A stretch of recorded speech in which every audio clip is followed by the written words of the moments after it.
এই গল্পটা একটা দারুণ সার্ভাইভাল থ্রিলার সিরিজের, যার নাম বিলিয়নিয়ার্স বাংকার। ভাবতো যদি ভবিষ্যতে আমাদের পুরো পৃথিবী একটা নিউক্লিয়ার বিস্ফোরণে ধ্বংস হয়ে যায় আর চারিদিকে বিষাক্ত রেডিয়েশন ছড়িয়ে পড়ে, যেখানে শ্বাস নেওয়ায় মৃত্যুর সমান হয়। এই ধ্বংসযজ্ঞে সব গরিব মানুষ মারা যায়, কিন্তু পৃথিবীর সব রিচ মানুষ আগে থেকেই তাদের সম্পদ খরচ করে জমির নিচে একটা অদ্ভুত ধরনের আন্ডারগ্রাউন্ড সিটি বানিয়ে ফেলে, যাতে তারা পৃথিবীর ধ্বংস থেকে বাঁচতে পারে। সব কিছু আগের মতোই, শুধু এতটাই ফারাক যে ওই শহরটা পানির গভীরতার নিচে জমির মধ্যে তৈরি।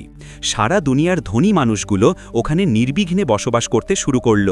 কিন্তু প্রশ্ন হলো, পৃথিবীর নিয়মের বাইরে গিয়ে বাঁচা কি এত সহজ ছিল? মানুষ টিকে থাকার জন্য সব সময় খাবার আর পানি লাগে। তারপর তাদের কি হলো? তারা কি সেই দিহা শহরে বেঁচে থাকতে পারল? সব জানতে হলে চলুন দেখি এই অসাধারণ সিরিজ বিলিয়ার্স বাংকার, আর ডুবে যায় সেই রহস্যময় শহরের গল্পে। গল্প শুরু হয় ম্যাক্স নামের এক ছেলের সঙ্গে, যে একটা মেয়ে অ্যানির সাথে খেলছে। অ্যানি আর ম্যাক্স ছোটবেলা থেকেই খুব ভালো বন্ধু ছিল তারা, আর একে অপরকে অনেক পছন্দ করত। দুজনেই ধনী পরিবার থেকে এসেছিল, তাই তাদের সম্পর্ক নিয়ে কারো কোনো আপত্তি ছিল না। ছোটবেলা থেকে তারা পড়াশোনা থেকে শুরু করে সব কিছু একসাথে করত। ধীরে ধীরে বড় হওয়ার সাথে সাথে তাদের বন্ধুত্ব ভালোবাসায় বদলে গেল। তাদের জীবন খুবই ভালো চলছিল, কিন্তু এক রাতে যখন বাইরে ঝড়ো বৃষ্টি হচ্ছিল, ম্যাক্স আর অ্যানির সাথে এমন কিছু ঘটল যা সব কিছু বদলে দিল। ওই রাতটা ম্যাক্স আর অ্যানি তাদের এক বন্ধুর জন্মদিনের পার্টিতে যাচ্ছিল, কিন্তু পথে ম্যাক্স কিছু ড্রিঙ্ক করে ফেল আর কিছুক্ষণের মধ্যে গাড়ির নিয়ন্ত্রণ হারিয়ে ফেল। গাড়ি সোজা গিয়ে এক গাছের সঙ্গে ধাক্কা লেগে একটা ভয়ঙ্কর দুর্ঘটনা ঘটে। এই ঘটনায় ম্যাক্স যেভাবে যেন বাঁচল, কিন্তু অ্যানি মারা গেল। এই ঘটনার পর ম্যাক্সকে 3 বছরের জেল হয়। তাকে এমন একটা জেলে পাঠানো হয় যেখানে দুর্বল বন্দীদের উপর অনেক অত্যাচার করা হয়। কিন্তু ম্যাক্স যেহেতু ধনী পরিবারের ছেলে, সে এই ধরনের পরিবেশের অভ্যস্ত ছিল না, তাই শুরুতে তাকে অনেক কষ্ট পেতে হয়। নিজেকে রক্ষা করার জন্য ম্যাক্স ওখানকার প্রতিটা বন্দীকে টাকা দিয়ে নিজের পক্ষে করে নিল, যাতে কেউ তাকে নির্যাতন না করে। কিন্তু ধীরে ধীরে ম্যাক্স বুঝতে লাগলো যে তার বিলাসবহুল লাইফস্টাইলটাই ছিল তার জীবনের সবচেয়ে বড় ভুল, কারণ টাকার কারণে সে কখনো কিছু নিজে করেনি, সব কিছু টাকাই করিয়েছে। মানে টাকার ছাড়া তার জীবনের কোনো পরিচয়ই ছিল না। এই কথা বুঝে ম্যাক্স সেখানে থাকা বন্দীদের টাকা দেওয়া বন্ধ করে দিল, আর যেই সঙ্গে এটা করল, ধীরে ধীরে সেই বন্দীরা তার বিরুদ্ধে হয়ে গেল। এখন ওরা ম্যাক্সকে ঠিক যেমন অন্য বন্দীদের নির্যাতন করত, তেমনই শুরু করলো তাকে টর্চার করতে। সময়ের সঙ্গে সেই অত্যাচার এত বেড়ে গেল যে একদিন তারা ম্যাক্সকে ওয়াশিং মেশিনের ভিতরে আটকে দিল। অনেকক্ষণ পর যখন তাকে বাইরে আনা হলো, ম্যাক্স ভাবল আজ হয়তো সে মারা যাবে, কিন্তু ঠিক পরের মুহূর্তেই বুঝতে পারল এত নির্যাতনের পরও তার কোনো ব্যথা লাগছে না। এখানে থাকতে থাকতে যেন তার ভিতরের সব অনুভূতি শেষ হয়ে গেছে। এখন তার শরীর ব্যথা সহ্য করতে শিখে গেছে। এটা বুঝে ম্যাক্স খুব খুশি হলো। সে বুঝল যদি সত্যিই রিয়েল লাইফে বাঁচতে হয়, তাহলে তাকে ভীতু মানুষ হিসাবে নয়, একজন সৎ সাহসী মানুষের মতো বাঁচতে হবে। এই ভাবনা মাথায় নিয়ে ম্যাক্স নিজেকে প্রস্তুত করতে শুরু করল, যাতে আর কোনো বন্দী তার দিকে হাত তোলার সাহস না পায়। সে প্রতিদিন দিন দিন ট্রেনিং করতে করতে ম্যাক্স খুবই পাওয়ারফুল হয়ে উঠল। ধীরে ধীরে তার ফাইটিং স্কিলসও অনেক ভালো হয়ে গেল। এখন সে জেলের ভিতরে হওয়া ফাইটিং ম্যাচগুলোতে অংশ নিতে লাগল। সময়ের সাথে সাথে তার স্কিলস এতটাই চমৎকার হয়ে গেল যে কেউই তার সামনে লড়ার সাহস পেত না। এইভাবে চোখের পলকে 3 বছর কেটে গেল। ম্যাক্স তখন জেলের ভিতরে খুবই ফেমাস হয়ে গিয়েছিল। সবাই তাকে জেলের সবচেয়ে ভালো ফাইটার মনে করত। আর যেহেতু তার জেলে আসার 3 বছর শেষ হয়ে গিয়েছিল, তাই তার সাজাও পুরোপুরি শেষ হয়ে গিয়েছিল। আর আজকের দিন ছিল যখন ম্যাক্সকে জেল থেকে মুক্তি দেওয়া হবে। তাই সবাই খুব খুশি হয়ে উদযাপন করেছিল এবং ম্যাক্সকে বিদায় জানিয়েছিল। ম্যাক্স হাসি মুখে জেলের বাইরে বেরিয়ে এলো। সেখানে তার বাবা জেমস তাকে অপেক্ষা করছিলেন, কিন্তু জেমস তখনই বলল, আমরা এখনই বাড়ি ফিরব না, আমাদের একটা বিশেষ জায়গায় যেতে হবে। সে জানালো যে এই 3 বছরে পৃথিবী অনেক বদলে গেছে। অনেক জায়গায় নিউক্লিয়ার যুদ্ধ শুরু হয়ে গেছে এবং খবর এসেছে যে শীঘ্রই পুরো পৃথিবীতে নিউক্লিয়ার যুদ্ধ ছড়িয়ে পড়বে, যার ফলে পৃথিবী সম্পূর্ণরূপে ধ্বংস হয়ে যেতে পারে। সাধারণ মানুষ এই ব্যাপারে কেউ কিছু জানত না, কিন্তু জেমস খুব ধনী মানুষ ছিল, তাই তার কাছে দেশের সব গোপন খবর থাকত। এখন শুধু ধনী মানুষরাই জানত যে কয়েকদিনের মধ্যে পুরো পৃথিবী ধ্বংস হতে চলেছে। সেই কারণেই সব ধনী মানুষ মিলে পৃথিবীর নিচে একটা বড় বাংকার তৈরি করে ফেলেছে। সেখানে তারা তাদের পরিবারের সঙ্গে থাকতে যাচ্ছিল। ওই বাংকারে সব ধরনের সুবিধা ছিল, তাই সেখানে কারো থাকার বা খাওয়ার কোনো সমস্যা ছিল না। তারা সেখানে বিলাসবহুল জীবনযাপন করতে পারত। তারা এখন ওই বাংকারে আরাম করে থাকতে পারত এবং একই সাথে পৃথিবীর ধ্বংস থেকে বাঁচত। এমনকি সে ওই বাংকারের নিচ দিয়ে পৃথিবীর ধ্বংসের পুরো দৃশ্যটাই দেখতে পারত। জেমসের এসব কথা শুনে ম্যাক্স বিশ্বাসই করতে পারছিল না যে মাত্র ৩ বছরে পৃথিবীর পরিস্থিতি এতটাই বদলে গেছে। তারপর জেমস তার ছেলে ম্যাক্সকে নিয়ে একটা গোপন হেলিকপ্টারে চড়ে সেই গোপন বাংকারের দিকে উড়ে গেল, যা পৃথিবীর নিচে তৈরি করা হয়েছিল। কিছুক্ষণ পর জেমস দেখল যে ওই বাংকার শুধু মাটির নিচে নয়, বরং একটা বিশাল নদীর ঠিক নিচে তৈরি হয়েছে। ওই বাংকার নদীর গভীরে তৈরি করা হয়েছে।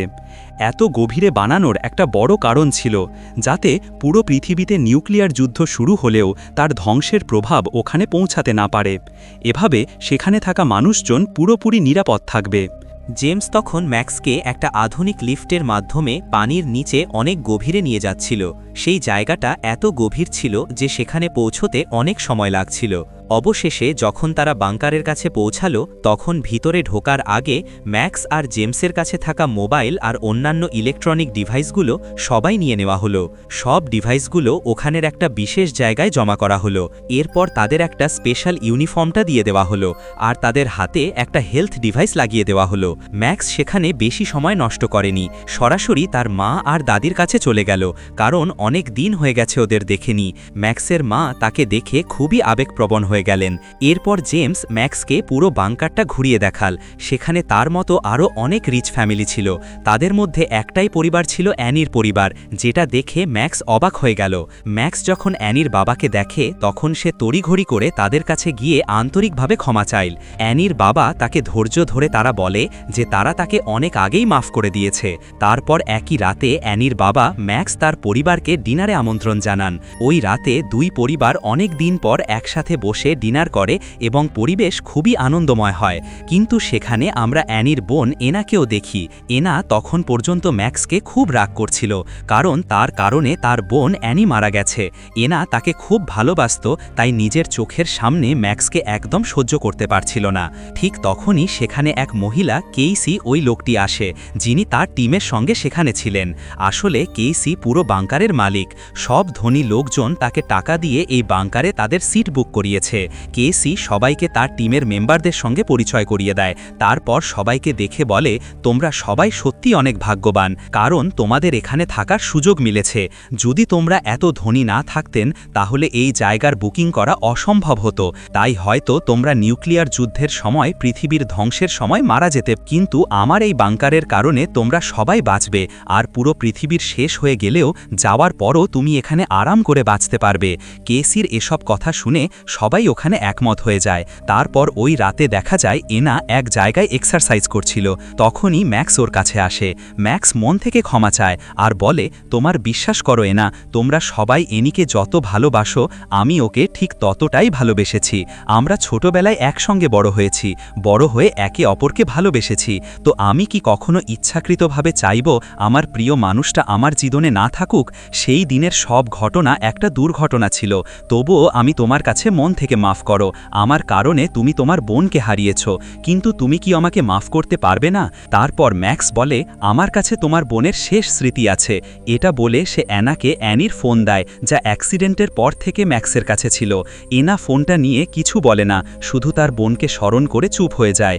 এনা অ্যানির ফোন নিয়ে তার রুমে চলে যায়। সে তার বোনের ফোন খুলে চেক করতে শুরু করে। সেখানে এনি আর ম্যাক্সের কিছু সুন্দর মুহূর্তের ভিডিও ছিল।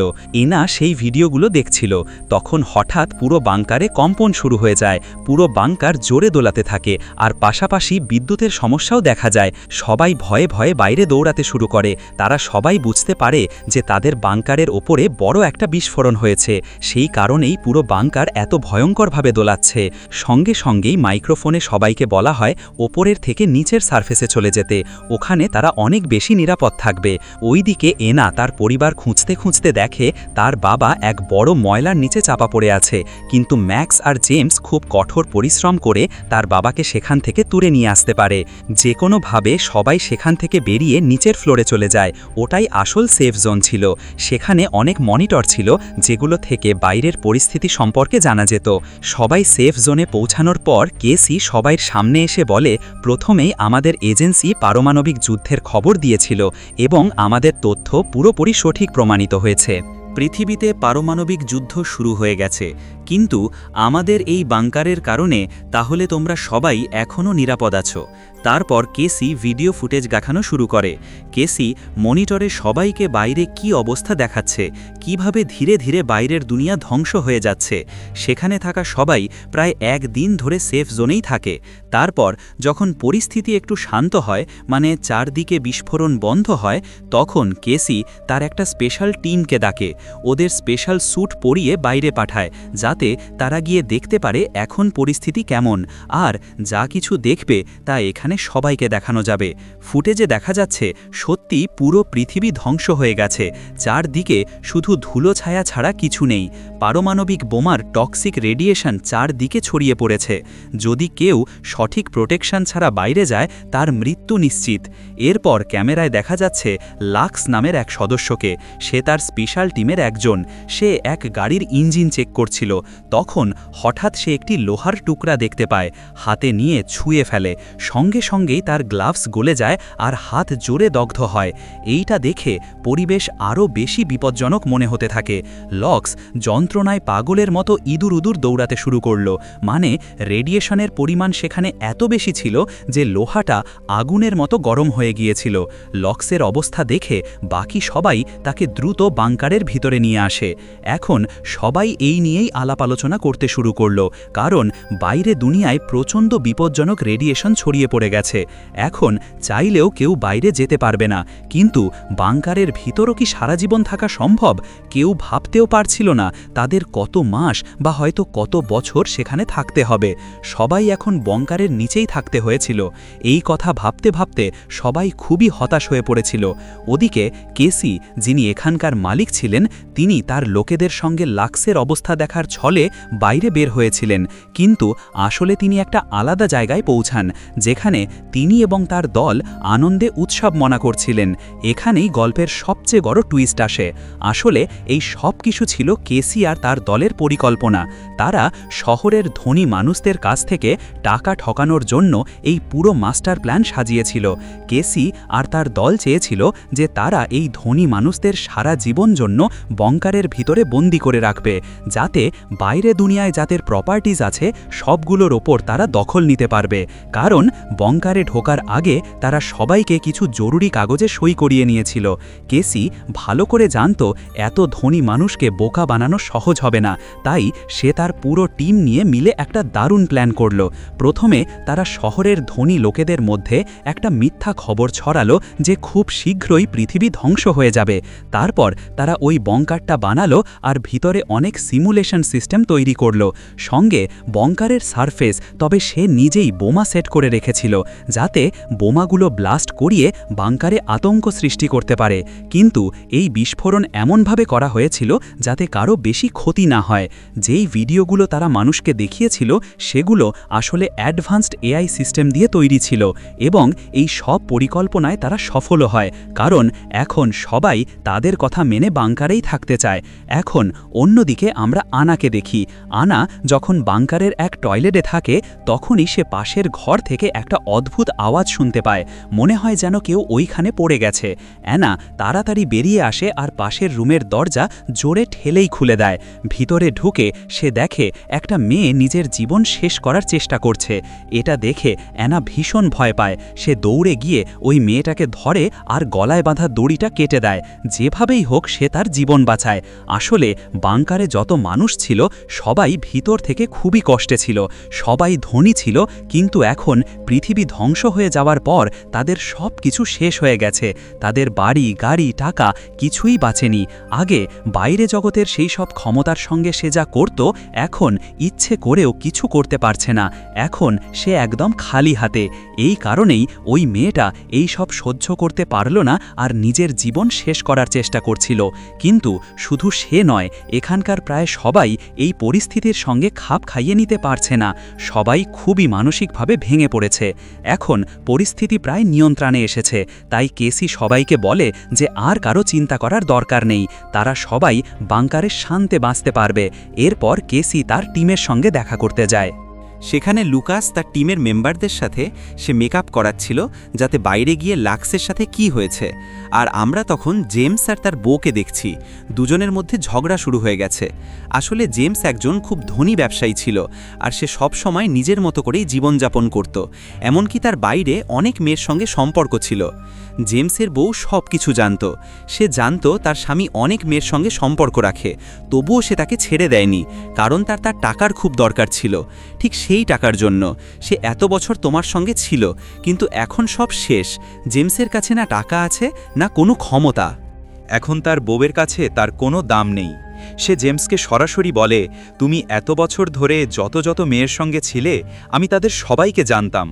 সব কিছু জানেও আমি কখনো কিছু বলিনি, চুপচাপ তোমার পাশেই ছিলাম। জানো কেন? শুধু তোমার টাকার জন্য। আমার অনেক দরকার ছিল টাকা, কিন্তু এখন তোমার কাছে কিছুই নেই, না টাকা না মেয়েরা। এখন আমার তোমার কোনো দরকার নেই। আমি এখন আমার ইচ্ছামতো জিউঙ্গি, তাই আমার জীবনে তুমি বাধা হয়ে দাঁড়িও না। এটা শুনে জেমস খুব রেগে যায়। যখন তার স্ত্রী সেখান থেকে বের হতে শুরু করে, জেমস তাকে ডেকে ডেকে তার পেছনে পেছনে যেতে থাকে। তারপর সে কারো অনুমতি ছাড়াই সবার খাবার খেতে শুরু করে। ওদিকে যখন গার্ডরা এটা দেখে, তারা সঙ্গে সঙ্গেই সেখানে এসে পৌঁছায়। তারা তাদের ইলেকট্রিক গান দিয়ে জেমসকে ধাক্কা দিতে শুরু করে, কিন্তু তখনই ম্যাক্স আসে। সে একাই ওই গার্ডদের সাথে লড়তে শুরু করে, যাতে তার বাবাকে বাঁচাতে পারে। তখন ঠিক সময়ে কেসি এসে উপস্থিত হয়। সে নিজেই সামনে এসে সব সমস্যাই সলভ করে দেয়। আর একদিকে আমরা আনার প্যারেন্টসদের দেখি। এখানে জানা যায় যে আনার বাবার নাম হাওয়ার্ড। জেমস আর তার ওয়াইফের মতো হাওয়ার্ড আর তার ওয়াইফের সম্পর্ক বেশি ভালো ছিল না। দুজনের মাঝেই প্রায়ই ঝগড়া হতো। হাওয়ার্ড আর তার ওয়াইফ একে অপরের সঙ্গে ঝগড়া করছিল। আসলে হাওয়ার্ডের ওয়াইফ একটা খুবই দরিদ্র পরিবার থেকে এসেছিল, আর হাওয়ার্ডের থেকে অনেক ছোট ছিল, কিন্তু সে হাওয়ার্ডের টাকা পয়সা আর পাওয়ার দেখে তার সঙ্গে বিয়ে করে ফেলেছিল। অনেক বছর একসঙ্গে থাকার পরেও সে তাকে মন থেকে কখনো ভালোবাসতে পারেনি। আরেকদিকে আমরা মিলি নামের একটা মেয়েকে দেখি। ওর কাছে কিছু গার্ড আসে। ওরা মিলিকে বলে যে ওদের খবর হয়েছে ওর ব্লাড গ্রুপ এবি নেগেটিভ, তাই এখন ওর খুব দরকার। লোকস অনেক অসুস্থ ছিল, রেডিয়েশনের কারণে ওর শরীর গরম লেগে গিয়েছিল, তাই এখন শুধুমাত্র মিলিই ওর সাহায্য করতে পারে।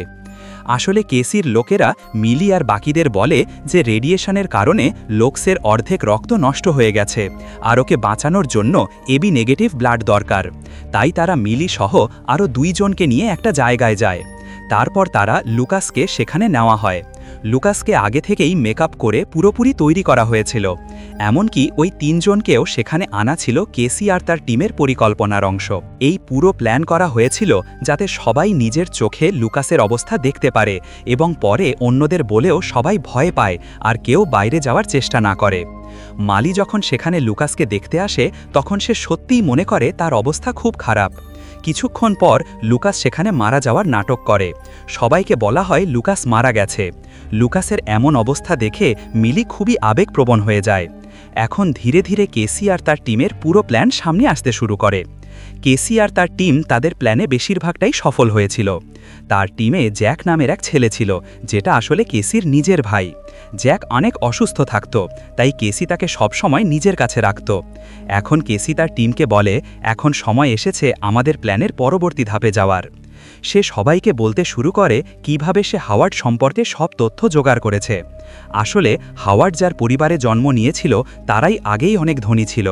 শৈশবের পর ধীরে ধীরে হাওয়ার্ড তার পারিবারিক ব্যবসার দেখভাল করা শুরু করেছিল। হাওয়ার্ডের কাছে টাকার কোনো অভাব ছিল না। খুব কম সময়ের মধ্যে সে একজন সফল ব্যবসায়ী হয়ে উঠল। ধীরে ধীরে সে প্রায় 60টি কোম্পানির মালিক হয়ে গেল। প্রতিটি কোম্পানি থেকে সে এত টাকা পেতে লাগল যে তার নাম বিশ্বের 10টি সবচেয়ে ধনী মানুষের মধ্যে পড়ে গেল। কেসি ধনী মানুষদের খুব ঘৃণা করত। সে ছোটবেলা থেকেই দেখত ধনী মানুষরা গরিবদের ওপর কিভাবে অত্যাচার করে। এজন্য সে নিজের একটা দল গঠন করেছিল, যার বেশিরভাগ সদস্যই গরিব পরিবার থেকে আসা ছিল, কারণ তারা তার চিন্তাধারা বুঝতে পারত এবং তার সাথে ছিল। সচেতনভাবে কাজ করা যেত। কেসি আর তার টিমের প্ল্যান একদম স্পষ্ট ছিল।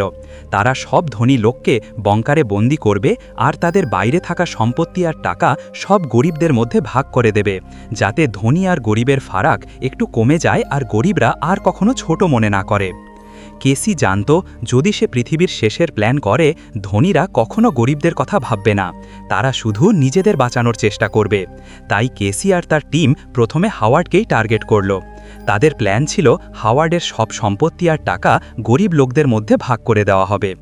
এখন তাদের খুঁজে বের করতে হবে হাওয়ার্ডের টাকা কোথায় কোথায় রাখা আছে, তাই তারা সেই অনুযায়ী কাজ শুরু করল। কেসি সবাইকে ডেকে বলল, পৃথিবী এখন পুরোপুরি শেষ হয়ে গেছে, আমাদের কাছে এখন খুব কম খাবার আর পানি বাকি আছে। কিন্তু গত রাতে জেমস কারো অনুমতি না নিয়ে নিজেরাই সবার ভাগের খাবার খেয়ে ফেলেছে, তাই এখন থেকে সবাইকে একটু একটু করে খাবার দেওয়া হবে, না হলে খুব তাড়াতাড়ি আমাদের সব স্টক শেষ হয়ে যাবে। আসলে কেসি এসব কথা বলছিল যাতে সবাই পরিস্থিতি আরও ভালোভাবে বুঝতে পারে। সিরিয়াসলি নাও, সে চাইছিল সবাই সত্যিই মনে করুক যে দুনিয়া ধ্বংস হয়ে গেছে আর এখন তাদের খাবার দুপুর নিয়ে অনেক সাবধানে থাকতে হবে।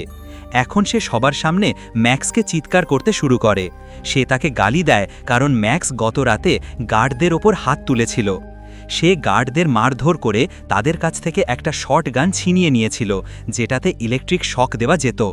কেসি রাগ করে ম্যাক্সকে বলে সেই গানটা তাড়াতাড়ি ফেরত দাও। তারপর দৃশ্য বদলায়।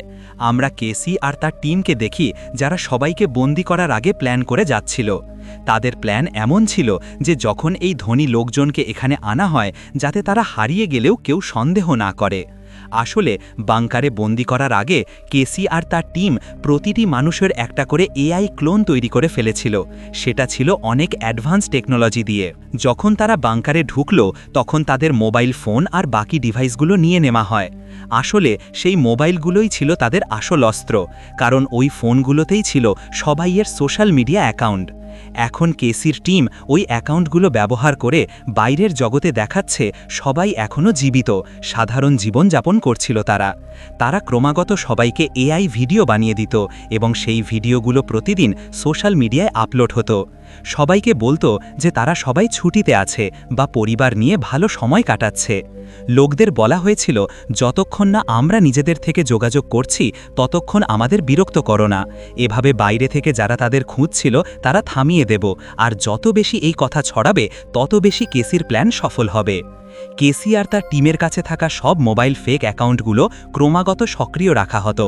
সেই অ্যাকাউন্ট থেকে প্রতিদিন নতুন নতুন ফেক আপডেটস আর ভিডিওস আপলোড হতো। এভাবে বাইরের মানুষ মনে করত সব কিছু নর্মাল আছে আর কেসির পুরো প্ল্যান সফল হচ্ছিল। ওর ফোনগুলো সবসময় চালু রাখা হতো। যখনই কোনো ফোনে কল বা মেসেজ আসত তাদের এআই সিস্টেম নিজেই রিপ্লাই দিয়ে দিত। কেউ কল দিলে এআই সিস্টেম ওই ব্যক্তির ভয়েস কপি করে নিত আর তার আওয়াজে সামনে ওর সঙ্গে কথা বলতো। এই এআই সিস্টেমের সাহায্যেই কেসি তার পুরো প্ল্যান সফল করছিল। আজও যখন সবাইয়ের ফোন এআই সিস্টেমের সাথে কানেক্টেড ছিল তখনই হাওয়ার্ডের ফোনে স্ট্যান নামের এক লোকের কল আসে। স্ট্যান হাওয়ার্ডের ব্যবসায়িক পার্টনার ছিল। সে প্রায় প্রতিদিন হাওয়ার্ডকে ফোন করত। কিন্তু আজ স্ট্যান হাওয়ার্ডকে নিয়ে খুব রেগে ছিল, কারণ হাওয়ার্ডের সাথে তার একটি খুব গুরুত্বপূর্ণ ডিল চলছে। সে ভিডিও ফুটেজের মাধ্যমে হাওয়ার্ডকে বলল, তুমি এতটা দায়িত্বশীল কেন হতে পারো না? তুমি জানো আমাদের এই ডিলটা কতটা গুরুত্বপূর্ণ। তুমি তাড়াতাড়ি আমার সাথে দেখা করো, না হলে তুমি পৃথিবীর যে কোনো কোণে থাকো না কেন আমি তোমাকে খুঁজে বার করবই। স্ট্যানের এই কথা শুনে কেসি আর তার টিম একটু চিন্তিত হয়ে পড়ল, কারণ তাদের বুঝে উঠতে পারছিল না এইবার স্ট্যানকে কেমন হ্যান্ডেল করার। এখন আমরা বাংকারের সবাইকে দেখলাম, ওরা সবাই ভিতর থেকে ভেঙে পড়েছিল, কারণ কারো জীবনে এখন ঠিকঠাক কিছু চলছে না। সবাই বুঝে গিয়েছিল যে পৃথিবী শেষ হয়ে যাওয়ার পর তাদের সব ধন সম্পদও শেষ হয়ে গেছে, এখন সবাই হাত খালি। এখানে প্রতিটি পরিবারের মানুষ একে অপরের সঙ্গে ঝগড়া শুরু করেছিল। তাদের সম্পর্ক ধীরে ধীরে ভেঙে পড়ছিল, কারণ বেশিরভাগ সম্পর্ক শুধু টাকার জন্যই গড়ে উঠেছিল। এখন অবস্থা এতটাই খারাপ হয়ে গিয়েছিল যে কিছু স্ত্রী তাদের স্বামীদের ছেড়ে যাচ্ছিল, আর কিছু স্বামীও তাদের স্ত্রীর থেকে দূরে সরে যাচ্ছিল। এমনকি ছোটরাও এখন তাদের মা বাবার প্রতি সম্মান দেখাচ্ছিল না। এখন সবাই আসল চেহারা সামনে আসতে শুরু করেছে। অনেক ধনী মানুষ বুঝতে পারল এতদিন মানুষ শুধু তাদের টাকার জন্যই তাদের সাথে ছিল। যে সম্মান তারা পেয়েছিল সেটা সবই টাকার কারণেই ছিল। আসলে তাদের কোনো সত্যিকারের পরিচয়ই ছিল না। এদিকে একই সময়ে কেসির টিম হাওয়ার্ডের এআই মডেল তৈরি করে ফেলেছিল, যার সাহায্যে তারা স্ট্যানের সঙ্গে সরাসরি হাওয়ার্ডের কণ্ঠে কথা বলাতে পারত। অর্থাৎ এখন হাওয়ার্ডের বদলে এআইই কথা বলবে। তাই তারা তাদের সিস্টেম চালু করে এবং স্ট্যান তারা ভিডিও কল করে। তারপর হাওয়ার্ডের এআই মডেল চালু করা হয়। এরপর ওই এআই মডেল স্ট্যানের সাথে কথা বলা শুরু করে। এখন কেসির টিম এআই এর মাধ্যমে স্ট্যানের সাথে যোগাযোগ করে এবং তারা জানতে পারে যে কয়েক মাস আগে স্ট্যান আর হাওয়ার্ড একটা পার্টিতে একটা বড় প্ল্যান করেছিল। দুজনে ঠিক করেছিল তাদের যত কালো টাকা আছে তা ব্যবহার করে একটা বিশাল কোম্পানি খুলবে এবং তাদের প্ল্যান পুরোপুরি প্রস্তুত ছিল। কিন্তু হঠাৎ করেই হাওয়ার্ড অদৃশ্য হয়ে গেল। এজন্যই স্ট্যান বারবার তাকে ফোন করছে। কেসি হাওয়ার্ডের এআই মডেলের সাহায্যে চালাকি দেখিয়ে স্ট্যান থেকে এটা পর্যন্ত বের করে ফেলে যে যেই ব্ল্যাক মানির কথা তারা বলছিল সেটা আসলে কোথায় লুকানো। তারা জানতে পারে যে ওই টাকা হাওয়ার্ডের বাড়ির একটা গোপন জায়গায় রাখা আছে, যেটা একটা পাসওয়ার্ড দিয়ে খোলা যায়। কিন্তু সেই পাসওয়ার্ড শুধু আসল হাওয়ার্ডেরই জানা। এখন কেসি তার পুরো টিম নিয়ে একটা প্ল্যান করে যে যাই হোক তারা ওই পাসওয়ার্ডটা বের করেই ফেলবে। তাদের প্ল্যান একদম স্পষ্ট ছিল। তারা কথা বলে হাওয়ার্ডকে ফাঁদে ফেলে তার গোপন পাসওয়ার্ড বের করিয়ে নেবে। তারপর সেই পাসওয়ার্ড ব্যবহার করবে করে হাওয়ার্ড আর স্ট্যানের সব ব্ল্যাক মানি জোগাড় করে নেবে আর ওই টাকা গরিব মানুষদের মধ্যে ভাগ করে দেবে। এরপর কেসি একাই বসলো একটা জায়গায়। একটু মন খারাপ, সে তার ছোটবেলার কথা ভাবছে। যখন কেসি মাত্র 12 বছর বয়সী ছিল, সে তার ভাই জ্যাকের সঙ্গে একটা স্কুলে পড়ত। ওই স্কুলের বেশিরভাগ ছেলেমেয়েরা ধনী পরিবারের ছিল। কিন্তু যখন কেসি তার ভাই জ্যাকের সঙ্গে সেখানে যেত, ধনী ছেলেরা সব সময় তাদেরকে বিরক্ত করত। তারা তাদের ছোট লোক বলে তুচ্ছ করত। তারা দুই ভাই বোনকে সব সময় গরিব বলে অপমান করত। যদিও কেসি আর তার ভাই জ্যাক তারা খুব ট্যালেন্টেড ছাত্র ছিল, কিন্তু গরিব হওয়ার কারণে তাদের পরিশ্রম আর দক্ষতার কখনো মূল্যায়ন হয়নি। ওপরে থেকে তাদের বাবার আর্থিক অবস্থাও খুব খারাপ ছিল। একদিন কেসির মা একটা ছোট্ট চিঠি লিখে তাকে আর জ্যাককে রেখে চলে গেলেন। তাদের বাবা আগে থেকেই নেশার আসক্ত ছিলেন, তাই ওই দিন থেকে কেসি আর জ্যাকের কাছে আর কেউ বেঁচে থাকেনি। তারা দুজন শুধু একে অপরের ভরসা হয়ে বড় হয়েছে। ছোটবেলাতেই তারা বুঝে গিয়েছিল তাদের ভবিষ্যৎ কেউ আর করবে না, তাদের নিজেদের জন্যই পথ তৈরি করতে হবে।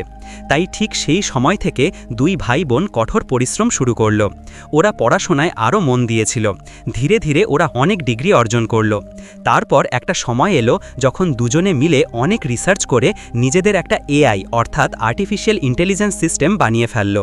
তখন ওদের মনে হলো এবার ওরা নিজেদের জীবনে কিছু বড় করবেই। কিন্তু খুব দ্রুত ওরা বুঝতে পারল যে এই জগতে টাকা আর ক্ষমতা ছাড়া কিছুই পাওয়া যায় না। ওরা যতই সবচেয়ে অ্যাডভান্সড এআই মডেল বানিয়েছে, ওদের কাছে টাকা ছিল না। তাই ওরা তাদের এআই মার্কেটে লঞ্চ করতে পারছিল না আর মানুষদের কাছে পৌঁছাতে পারছিল না। সে সামনে নিজের আজ দেখাতে পারছিল না। তাই সে অনেক কোম্পানির কাছে ফান্ড চেয়েছিল যাতে সে তার এআইকে সারা বিশ্বের সামনে উপস্থাপন করতে পারে। কিন্তু তখন কাউকে তার পাশে পাওয়া যায়নি, বরং সবাই তার কাজকে মজা হিসেবে দেখেছিল আর তাকে ছোট করেছিল। কিছু কোম্পানি যারা ফান্ড দিতে রাজি ছিল, তারা ব্যবসার বেশিরভাগ অংশ নিজের নামে করতে চেয়েছিল। ধীরে ধীরে কেসির অবস্থা এমন হয়ে গেল যেন তার পিঠ দেয়ালের সঙ্গে লাগিয়ে দিল। এক সময় সে বুঝতে পারল যে এই দুনিয়ায় টাকা ছাড়া শ্রম আর দক্ষতার কোনো মূল্য নেই। কেসি এখন বুঝতে পারল যে ধনী মানুষ কখনোই তার মতো লোকদের ওপরে উঠতে দেবে না। আর একদিকে ধনীদের বাচ্চারা কিছু না করেই শুধু তাদের টাকার জোরে বড় বড় কোম্পানির মালিক হয়ে যাচ্ছিল। সমাজে যারা ধনী ছিল তারা আরও বেশি ধনী হয়ে যাচ্ছিল, আর যারা গরিব ছিল তাদের আরও নিচে নামিয়ে দেওয়া হচ্ছিল। এই অন্যায় কেসি আর সহ্য করতে পারছিল না। তাই সে ঠিক করল যে সে সমাজের প্রতিটি গরিব মানুষের সাহায্য করবে, এবং এজন্য সে আর তার ভাই জ্যাক তাদের তৈরি করা এআই সিস্টেমের মাধ্যমে এই পরিকল্পনাটা সফল করতে চেয়েছিল। এবং পরিকল্পনা অনুযায়ী তারা একদম ঠিক যেমনটা ভাবেছিল তেমনটাই করল। কেসি তার প্ল্যান সফল করতে ঠিক এমনই কিছু ট্যালেন্টেড মানুষকে তার টিমে নিয়েছিল ছিল যারা তার আর তার ভাইয়ের মতো দারুণ প্রতিভাবান ছিল, কিন্তু টাকার অভাবের কারণে কেউ তাদের প্রতিভার কদর করেনি। তাদের মধ্যে অধিকাংশকেই জীবনে একবার না একবার ধনী কারো কাছে বেদম অপমান সইতে হয়েছে। এরকমই কেসি এখন পর্যন্ত তার পুরো প্ল্যান চালিয়ে এসেছে। এখন আমরা আবার কেসিকে দেখি। সে তার টিমকে বলে, আমার মাথায় একটা আইডিয়া এসেছে, এখন বুঝতে পেরেছি আমি হাওয়ার্ড থেকে তার পাসওয়ার্ড কিভাবে বের করব। কেসি এখন বুঝে গিয়েছে। সে ঠিক করল যে হাওয়ার্ডকে সেই জিনিসটাই দেবে যা তার সবচেয়ে বেশি দরকার, অ্যাটেনশন আর কেয়ার। কারণ বাংকারে আসার পর থেকে হাওয়ার্ড সবার কাছে যেন একদম উপেক্ষিত মানুষ হয়ে গিয়েছিল। এখন যদি কেউ তার খেয়াল রাখে, সে অবশ্যই তাকে গুরুত্ব দেবে। তাই কেসি তার টিমের এক মেম্বারকে হাওয়ার্ডের কাছে পাঠায়। ওই ছেলেটির নাম ছিল ইংরিদ। ইংরিদ হাওয়ার্ডের সঙ্গে খুব ভালো ব্যবহার করতে শুরু করে। সে তার কথা শুনতে আগ্রহ দেখায় আর ধীরে ধীরে তাকে নিজের দিকে আকৃষ্ট করতে থাকে। খুব কম সময়ে হাওয়ার্ড আর ইংরিদের মধ্যে একটা ভালো বন্ধুত্ব গড়ে ওঠে। হাওয়ার্ড আর ইংরিড এখন একসাথে সময় কাটাতে শুরু করে, কারণ হাওয়ার্ডের আর কারোর সাথে কথা বলতে কেউ ছিল না। একদিন ইংরিদ হাওয়ার্ডকে বলে, তুমি চাইলে আমরা দুজন মিলে একটা গেম খেলতে পারি, এতে আমাদের বোরিং সময়টা একটু ভালো কাটবে। হাওয়ার্ড তার কথা মেনে নেয়। তারপর ইংরিদ হাসতে হাসতে বলে, চল আমরা দুজন একে অপরকে আমাদের সিক্রেটস বলি। কথা বলার মাঝে ইংরিড বলতে শুরু করে যে তারও কিছু সিক্রেট লকার ছিল, যেখানে সে তার জীবনের সবচেয়ে দামি জিনিসগুলো রেখেছিল, কিন্তু বিশ্বের সবকিছু শেষ হয়ে যাওয়ার পরে হয়তো সবই ধ্বংস হয়ে গিয়েছিল। ইংরিড ওকে জিজ্ঞেস করে, তোমার লকারের পাসওয়ার্ডগুলো কি ছিল? তারপর সে অযথা কথা বলে ধীরে ধীরে নিজের লকারের পাসওয়ার্ডগুলো বলে দেয়। কথাবার্তায় হাওয়ার্ড ও ইংরিডের ওপর বিশ্বাস করতে শুরু করে। ধীরে ধীরে সে তার গোপন পাসওয়ার্ডগুলো সব বলে দেয়। আর শুধু তাই নয়, এখন যেহেতু হাওয়ার্ডের কাছে আর কিছু বাঁচেনি, তাই সে ইংরিডকে নিজের ব্যাংক আর যেখানে যেখানে টাকা রেখেছিল সেসব জায়গার ডিটেলড পাসওয়ার্ডগুলোও বলে দেয়। এরপর কেসির পুরো প্ল্যান পুরোপুরি সফল হয়ে যায়। পরের দিন কেসি আর তার টিম হাওয়ার্ডের এআই ক্যারেক্টার ব্যবহার করে আবার স্ট্যানকে ফোন করে। স্ট্যান বলে, আমি এখন দেশ থেকে অনেক দূরে আছি, তবুও তোমাকে বলছি আমরা আমাদের ব্ল্যাক মানি কোথায় রেখেছি। এগুলো হলো সেই জায়গার পাসওয়ার্ড। তোমার সেখানে গিয়ে সব টাকা তুলে নিয়ে যাও, আর সেই টাকায় একটা স্টার্টআপ কোম্পানি শুরু করো, কারণ আমার ফিরে আসতে অনেক সময় লাগবে। এদিকে কেসি হাওয়ার্ডের এআই ক্যারেক্টারের মাধ্যমে স্ট্যানকে আরেকটা কথা খুব স্পষ্ট করে বলে দেয়, তুমি নিজে থেকে কোনো কোম্পানি কিনে নিও না, আমি যা কোম্পানির নাম বলবো ঠিক সেইটাই কিনে নাও। আসলে এটা ছিল কেসি আর তার টিমের একটা বড় চালাকি ভরা প্ল্যান। ওদের উদ্দেশ্য ছিল স্ট্যানকে এমনভাবে ম্যানিপুলেট করা যাতে সে সেই কোম্পানি কিনে যেটার সিদ্ধান্ত কেসি ইতিমধ্যেই নিয়েছে। কেসি স্ট্যানকে যে কোম্পানি কিনতে বলেছিল আসলে সেটা তাদের তৈরি করা একটা নকল কোম্পানি ছিল। স্ট্যান আর হাওয়ার্ড যখন ওই কোম্পানিতে টাকা লগ্নি করল, কেসি আর তার টিম চতুরভাবে সেই সব টাকা নিজেদের দখলে নিয়ে নিত। প্রথমে তারা হাওয়ার্ডের টাকা হাতিয়ে নিল, তারপর ধীরে ধীরে বাংকারে থাকা বাকি সব ধনীদের মানুষের টাকাও চুপচাপ নিজেদের নিয়ন্ত্রণে নিতে শুরু করল। অন্যদিকে আমরা এখন ম্যাক্সকে দেখি। এখানে সব কিছুই তার অদ্ভুত লাগতে শুরু করেছিল। বিশেষ করে সবার হাতে যে ব্রেসলেটগুলো ছিল সেগুলো নিয়ে সে সন্দেহ করতে শুরু করেছিল, কারণ যখন ওদের এই ব্রেসলেটগুলো দেওয়া হয়েছিল তখন বলা হয়েছিল এগুলো তাদের সুরক্ষার জন্য। বলা হয়েছিল এই ব্রেসলেটগুলো তাদের স্বাস্থ্য পরিস্থিতি জানানোর জন্য। কিন্তু যখন ম্যাক্স মনোযোগ দিয়ে নিজের ব্রেসলেটটা দেখল, তখন তার মধ্যে একটা ছোট্ট মাইক্রোফোন দেখতে পেল। অর্থাৎ ওই মাইক্রোফোনের মাধ্যমে কেসি আর তার দল তাদের সব কথা শুনছিল। এটা দেখে ম্যাক্সের খুব সন্দেহ হতে শুরু করল। তাই সে ঠিক করল বঙ্কারের ব্যাপারে আরও তথ্য বের করবে। কিন্তু সে একলা এটা করতে পারবে না, কারণ ধরা পড়ার ভয় ছিল। তাই সে সিদ্ধান্ত নিল যে এনাকে সাথী করবে। ম্যাক্স এখন এনার সাথে বন্ধুত্ব করতে চাচ্ছিল। সে কিছু কাগজের টুকরোতে নিজের সব কথা লিখে তার কাছে নিয়ে যায়, কারণ যদি সে সরাসরি এনার সাথে কথা বলতো তাহলে কেসি আর তার দল মাইক্রোফোনের মাধ্যমে তাদের সব কথা শুনতে পারত।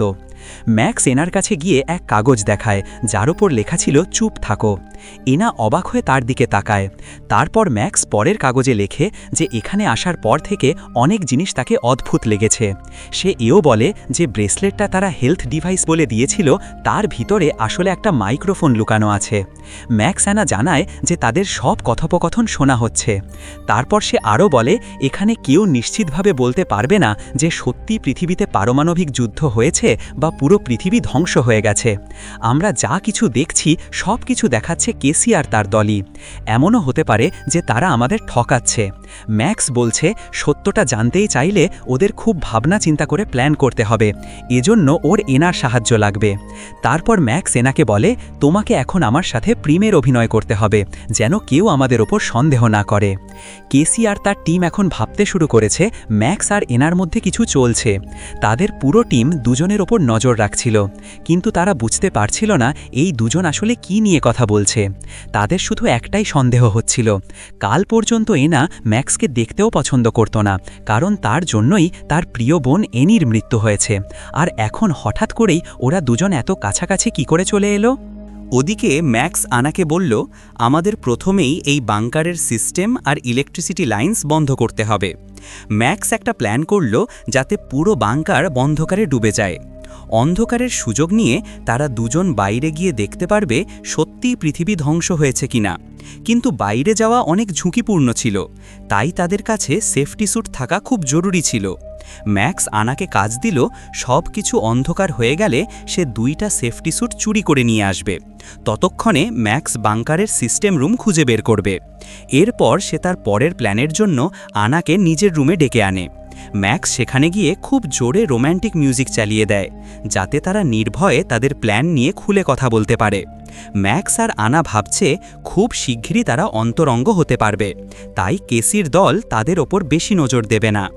এদিকে ম্যাক্স আনাকে তার রুমে দেখায় যে সেখানে একটা গোপন এক্সিট গেট আছে, অর্থাৎ এখন তাদের বাংকারের ভিতরে একটা বিভ্রান্তি তৈরি করতে হবে, যাতে সব গার্ড দরজাগুলো থেকে সরে যায়। তাদের একটা আইডিয়া ছিল। আনা ম্যাক্সকে বলে সে আগে কখনো কেমিস্ট্রি পড়তো, এখন তার কাছে কিছু রাসায়নিক আছে যেগুলো দিয়ে সে একটা ছোট বোমা বানাতে পারে, আর হয়তো সেই বোমা দিয়ে কিছু বিশৃঙ্খলা সৃষ্টি করতে পারবে। অন্যদিকে সি হাওয়ার্ডের এআই মডেল স্ট্যানকে কিছু বলেছিল। স্ট্যান ওই কথায় ভর করে সরাসরি ব্যাংকে গিয়ে সেই কোম্পানি দেখতে চলে গেল, কিন্তু কোম্পানি দেখে তার ভালো লাগলো না। তাই সে হাওয়ার্ডকে ভিডিও কল করে বলল যে কোম্পানি তার বেশি পছন্দ হয়নি। স্ট্যানের কথা শুনে সি তার পরিকল্পনা অনুযায়ী ওই কোম্পানিতে নিজের টিম মেম্বার লুকাসকে পাঠায়। লুকাস তো হাওয়ার্ড থেকেও বড় ইনভেস্টর বানিয়ে প্রেজেন্ট করে। লক্স সেই মানুষটাই ছিল যে আগে রেডিয়েশনে ঝলসিয়ে মারা যাওয়ার নাটক করেছিল। এবার কেসি লক্সকে বলে যে স্ট্যানের সামনে কোম্পানির রেট আর শেয়ারগুলো বাড়িয়ে দেখাও, যাতে স্ট্যান ভাবতে থাকে কোম্পানির দাম অনেক বেশি এবং লোভে পড়ে সেটা কিনতে চায়, কারণ পরে এই কোম্পানি থেকে সে অনেক লাভ করবে। আনা তার প্ল্যান শুরু করে। অন্যদিকে ম্যাক্স অনেক খোঁজাখুঁজি করে বাংকারের কন্ট্রোল রুম খুঁজে পায় এবং সেখানের সিস্টেম বন্ধ করে দেয়। এর ফলে সঙ্গে সঙ্গে হাওয়ার্ডের এআই মডেলও বন্ধ হয়ে যায় এবং স্ট্যানের সাথে তার ভিডিও কল ফোনও কেটে যায়। এখন স্ট্যান বুঝতেই পারছিল না সে কোম্পানি কিনবে নাকি না। কিছুক্ষণ পর ম্যাক্স আর আনা তাদের প্ল্যান অনুযায়ী সব সিস্টেম আবার চালু করে দেয়, কারণ তাদের প্ল্যান শেষ হয়ে গিয়েছিল। সব সিস্টেম আবার অ্যাক্টিভ হতেই কেসি হাওয়ার্ডের এআই মডেলের মাধ্যমে আবার স্ট্যানের সঙ্গে যোগাযোগ করে, কারণ তখন পর্যন্ত স্ট্যান কোম্পানি কেনার আগেই ফিরে যাচ্ছিল। এখন কেসি হাওয়ার্ডের এআই মডেলের মাধ্যমে স্ট্যানকে বলে, তুমি আমার ওপর পুরো ভরসা করতে পারো, দ্রুত কোম্পানি কিনে ফেলো, আমি তো তোমার সাথেই আছি। হাওয়ার্ডের কথা শুনে স্ট্যান অবশেষে কোম্পানি কিনে নেওয়ার সিদ্ধান্ত নেয়। আর ওদিকে ম্যাক্স আর আনা তাদের বোম সেট করে ফেলেছে। এখন তারা দুজনে বোম ফাটার অপেক্ষায় বসে আছে, কারণ বোম ফাটলেই গার্ডদের মনোযোগ অন্যদিকে চলে যাবে, আর তখনই তারা বেরিয়ে যাওয়ার সুযোগ পাবে। ওখানে আনা আর ম্যাক্স একে অপরের খুব কাছে ছিল। আনা দেখে ম্যাক্স খুবই আবেগপ্রবণ হয়ে পড়ে। ম্যাক্স আনার মধ্যে তার গার্লফ্রেন্ড এনির ছায়া দেখতে পাচ্ছিল। সে আনাকে বলে, জানিস আনা, আমি তোমার বোন এনিকে আমার জীবনের থেকেও বেশি ভালোবাসতাম আর আজও ভালোবাসি। হয়তো চায়েও আমি তাকে কখনো ভুলতে পারিনি। যখনই তোমাকে দেখি আমার মনে এনি চলে আসে, তোমার মধ্যে আমি ঠিক ওকে দেখি। তোমার পাশে থাকলে মনে হয় এনি আমার কাছে আছেই। ম্যাক্সের এই কথা শুনে এনা বুঝতে পারে হয়তো ম্যাক্স তার মনের কথা বলতে চাইছে। যদিও এনা আগেই ম্যাক্সকে মাফ করে দিয়েছিল, তবুও এনা তার বোনের বয়ফ্রেন্ডের সঙ্গে কোনো সম্পর্ক রাখতে পারত না। তাই সে ম্যাক্সকে স্পষ্ট করে বলেছিল, যদি তার মনে আর কিছু থাকে তবে এখনই সেটা শেষ করে দাও। উধার কেসি আর তার টিমের মনোযোগ এখন পুরোপুরি স্ট্যানের দিকে, তাই তারা ম্যাক্স আর আনাকে খুব একটা খেয়াল দিচ্ছিল না। এখন কেসি স্ট্যানকে ব্যাংকে থামানোর জন্য তার আরেকজন সাথী ইংরিডকে ব্যবহার করছে। এই ইংরিডের মাধ্যমে সে হাওয়ার্ড থেকে ওই কোম্পানির সব কোড, ডকুমেন্ট আর ডিটেলস পেয়েছিল। প্ল্যানের মতো ইংরিড এখন স্ট্যানের সঙ্গে বন্ধুত্ব করে তার কাছে আসতে শুরু করে। ইংরিডের বাবা মা তাকে ছেড়ে বিদেশে যাচ্ছিলেন, যা আসলে তাদের প্ল্যানের একটা অংশ ছিল। যখন স্ট্যান এই কথা জানে তখন সে ইংরিডের সুন্দরী দেখে প্রভাবিত হয়ে বলে যে সে তার খেয়াল রাখবে। স্ট্যান তারপর ইংরিডের সঙ্গে ড্রিঙ্কস নিয়ে পার্টি করতে শুরু করে। প্ল্যান অনুযায়ী ইংরিড এখন স্ট্যানের অনেক কাছে চলে আসে। সে স্ট্যানকে বলে যে কোম্পানিটা সে কিনতে যাচ্ছে সেটা খুব ভালো কোম্পানি, তাই তাকে দেরি করা উচিত নয়। যদি দেরি করে তাহলে অন্য কেউ ওই কোম্পানি কিনে নিতে পারে। স্ট্যান এটা শুনেন আর দেরি করে না এবং তাড়াতাড়ি টাকা ট্রান্সফার করার প্রস্তুতি নিতে শুরু করে। স্ট্যান ঠিক যখন টাকা পাঠাতে যাচ্ছে কিছুক্ষণ পর দেখা যায় সব টাকা কেসির অ্যাকাউন্টে দেছে। তারা পৌঁছে গিয়েছে, মানে তাদের প্ল্যান পুরোপুরি সফল হয়েছে। কিন্তু ঠিক তখনই আনা আর ম্যাক্স যে বোমা সেট করেছিল হঠাৎ বিস্ফোরিত হয়ে যায়। পুরো বাংকার হইচই হয়ে ওঠে। সবাই ভয়ে নিজেদের বাঁচাতে দৌড়াতে শুরু করে, এমনকি গার্ডরাও ভেতরে চেক করতে আসে। এই গরমাগরম পরিস্থিতির সুযোগ নিয়ে ম্যাক্স আর আনা পিছনের গোপন এক্সিট গেট দিয়ে সেখান থেকে চলে যায়। স্ট্যানটা খুব আরামদায়ক ছিল। কোম্পানি কিনে নেওয়ার পর সে তার প্রাইভেট জেট নিয়ে বাড়ি ফিরছিল, কিন্তু তখনই তার নজর পড়ে একটা পোস্টারে। সেখানে ছিল ইংরিডের মায়ের ছবি। ওই মেয়ে আসলে থাইল্যান্ডের খুব বড় একটা অভিনেত্রী ছিল। স্ট্যানের মনে পড়ে ইংরিড একবার তাকে বলেছিল তার মা-বাবা দুজনেই ব্যবসায়ী। এখন স্ট্যান সব বুঝতে পারছে। সে বুঝতে পারছে তার সাথে একটা বড় ঠকঠাকি হয়েছে। সে তাড়াতাড়ি ইংরিডের সোশ্যাল মিডিয়ার অ্যাকাউন্টগুলো চেক করতে শুরু করে, কিন্তু এখন ইংরিডের সব অ্যাকাউন্ট ডিঅ্যাক্টিভেট হয়ে গেছে। স্ট্যান আর একদম সময় নষ্ট করে না, সরাসরি ওই কোম্পানির কাছে চলে যায়। কিন্তু সেখানে গিয়ে দেখে কোম্পানিতে এখন আর কেউ নেই। এটা দেখে স্ট্যান একেবারে হতবাক হয়ে যায়। সে বুঝতেই পারছে না এখন কি করা যায়। সে সঙ্গে সঙ্গে হাওয়ার্ডকে ভিডিও কল করে আর কিছু ব্যক্তিগত প্রশ্ন করে, যেমন তারা দুজনে কোথায় ঘুরতে গিয়েছিল, কি করেছিল আর সে কোন কলেজে পড়ে। কিন্তু এবার হাওয়ার্ড কোনো প্রশ্নের উত্তর দিতে পারে না। কিছুক্ষণ পর স্ট্যান বুঝতে পারে যে হাওয়ার্ডের ওপর সে এতদিন ভরসা করছিল সে আসল হাওয়ার্ড না। স্ট্যান এখন পুরো সত্যিটা বুঝে যায় যে যার সঙ্গে সে এতদিন কথা বলছিল সে আসল হাওয়ার্ড না, বরং তার একটা এআই চরিত্র ছিল। সেই এআই ব্যবহার করেই স্ক্যামাররা ওকে পুরোপুরি ধ্বংস করে দিয়েছিল। ওদিকে কেসি আর তার টিমের প্রথম মিশন একদম সফল হয়ে গিয়েছিল। তারা হাওয়ার্ড আর তার বন্ধুর দুধর টাকা লুটেপুটে নিয়েছিল। এখন তাদের পরের লক্ষ্য ছিল ধীরে ধীরে বাকি সব মেম্বারদেরও এভাবে ফাঁদে ফেলা। তাই তারা তাদের পরের প্ল্যানের প্রস্তুতি নিতে শুরু করে। আর অন্যদিকে আনা আর ম্যাক্স নিরাপত্তার স্যুট পরে বাঙ্কের প্রধান দরজার কাছে পৌঁছে গিয়েছিল। এখন তারা শেষ পর্যন্ত জানতে চাইছিল পৃথিবী সত্যিই ঠিক আছে নাকি সব শেষ হয়ে গেছে। এখন সব কিছু পরিষ্কার হয়ে গিয়েছিল। কেসি আর তার টিম তাদের সাথে বড় একটা ঠকবাধা করেছিল। এখন ম্যাক্স আর আনা সম্পূর্ণ বিশ্বাস করছিল যে তারা কেসির বিরুদ্ধে ব্যবস্থা নিতে পারবে এবং সবাই আবার নিজেদের স্বাভাবিক জীবনে ফিরতে পারবে। এই ভাবনা নিয়ে ম্যাক্স ধীরে ধীরে বাঙ্কের দরজা খুলতে থাকে। দরজা খুলতেই সূর্যের পরিষ্কার আলো তার মুখে পড়ে। ম্যাক্স অবাক হয়ে বাইরে তাকিয়ে থাকে, কারণ অনেক দিন পর সে বাইরের জগতের আলো দেখছিল। আর এই থ্রিলিং শেষের সঙ্গে গল্প এখানেই শেষ হয়ে যায়। ভিডিওটির সেকেন্ড পার্টও আছে, আমরা সেকেন্ড পার্টটাও এক্সপ্লেন করব। যারা এখনও এই চ্যানেলটা সাবস্ক্রাইব করো নাই, সাবস্ক্রাইব করে বেল নোটিফিকেশন অন করে দাও। আর ভিডিওটি ভালো লাগলে একটা লাইক দিও। চলি তাহলে, দেখা হবে পরের কোনো ভিডিওতে। ততক্ষণে সকলে ভালো থেকো, সুস্থ থাকো। Bye bye.